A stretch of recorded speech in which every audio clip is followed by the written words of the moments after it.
হায় হায় হায় হায় ঘরের আড়ি পাতিল সব পুড়ে একেবারে ছাই, সব ছাই। আসসালামু আলাইকুম বন্ধুরা, আপনারা হয়তো ঘরে এরকম অনেকের পাতিল পুড়ে থাকে, একেবারে পাতিলটা এমনভাবে পড়ে যে সেই পাতিল আর ব্যবহারের উপযোগী থাকে না, এবং অনেকে করেন কি সেই পাতিলটা ফেলে দেন, অথবা দিনের পর দিন ভিজিয়ে রাখেন, কিন্তু আর এই যে কালো রং, এই যে পোড়া রং, এই যে কয়লা, এই যে যেটা পুড়ে লেগে গিয়েছে এটা আর ওঠে না। তাহলে কী হয়, পাতিলটা হয় ফেলে দিতে হবে, তা নাহলে ভাঙ্গারির কাছে বিক্রি করে ফেলতে হবে। এই আর কি, দুইটাই কারণ। এখন আপনি এই পাতিলটাকে একেবারে পরিপূর্ণ সুরক্ষিতভাবে আগের পর্যায়ে ফিরিয়ে আনতে পারবেন। কিভাবে ফিরাতে পারবেন সেই পদ্ধতিটাই আমি আজকে আপনাদেরকে দেখাবো। সুন্দর টিপস, এই টিপসটা আসলে শেখা সকল গৃহিণীদের জন্য রান্নাঘরে এই টিপসটা শেখা অবশ্যই জরুরি। প্রথমে এই পাতিলটা দেখেন, আমার পাতিলটা কিভাবে পুড়েছে, একেবারে ভিতরটা দেখেন। প্রথমে আমি সেই আগের মতো পাতিলটা দিয়ে দিলাম চুলার উপরে, দেখেন এই যে চুলার উপরে দিয়ে দিলাম পোড়া পাতিলটা। এখন এটার কাজ হচ্ছে, আপনি আবার যেরকম পাতিলটা পুড়েছিলেন, চুলায় দিয়ে বাইরে গিয়েছিলেন, একেবারে পুড়ে লেগে গিয়েছে, সেরকমই আপনি আবার চুলাটা জ্বালিয়ে দিবেন, দিয়ে আবার মনের ভুলে হারিয়ে যাবেন। এখানেও মনের ভুলে হারিয়ে যেতে হবে, কারণ পাতিলটা আবার আগের মতো অবস্থায় এরকম পড়তে হবে। তাহলে দেখেন আমি আবার দিলাম, আপনারা একটু দেখেন, সরাসরি দেখলে শুকনো পাতিলটাকে আমি আবার সে আগের মতো চুলায় দিলাম, দিয়ে চুলাটা জ্বালিয়ে দিলাম। চুলাটা জ্বলতেছে, হ্যাঁ চুলা জ্বলতেছে। দেখেন পাতিলটা, আপনি দেখেন পাতিলটা কিন্তু আবার সে আগের মতো পুড়ে পুড়ে এখন উঠে যাচ্ছে আবার পোড়াটা।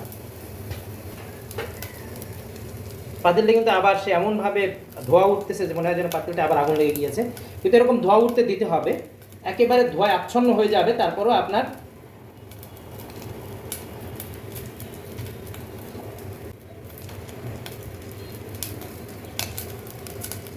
কিভাবে দেখেন ধোঁয়া একেবারে আচ্ছন্ন হয়ে গিয়েছে। এই ধোঁয়াটা উঠতে উঠতে উঠতে উঠতে দেখবেন এক সময় পুরো পাতিলটা আবার সে আগের মতো হয়ে যাবে।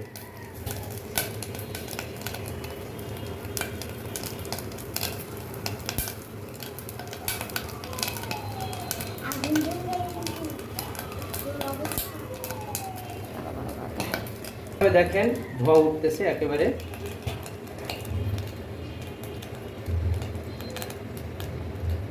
ভিতরটা পরিষ্কার হয়ে আসছে, পুরো পাতিলের ভিতরটা পরিষ্কার হয়ে গিয়েছে।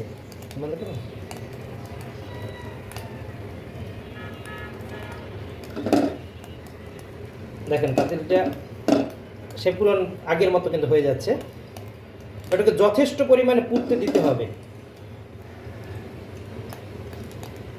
দেখেন এখন কিন্তু আর ধোয়া নেই, অতটা সব আলগা হয়ে গিয়েছে আশপাশ সব।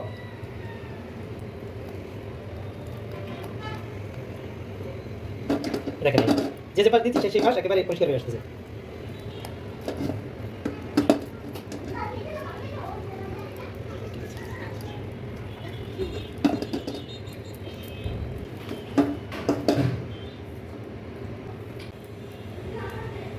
যত পুড়বেন তত এটা একেবারে আগের পর্যায়ে ফিরে আসবে। এখন অবশ্য ধোয়া নেই।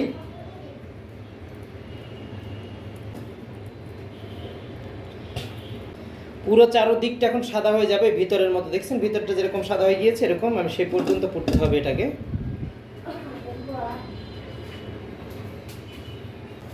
দেখেন ভিতরটা একেবারে পরিষ্কার হয়ে গিয়েছে।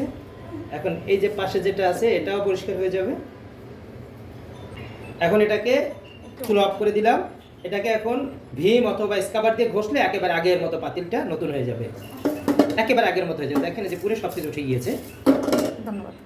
তা এইভাবে আমরা পোড়া পাতিলকে এভাবে আমরা আগের পর্যায়ে ফিরিয়ে আনতে পারি। এখন এটাকে স্কাবার দিয়ে একটু ঘষলে একেবারে আগের মতো হয়ে যাবে। এখন আমি পাতিলটা ঘষে নিচ্ছি, প্রায় উঠে যাচ্ছে।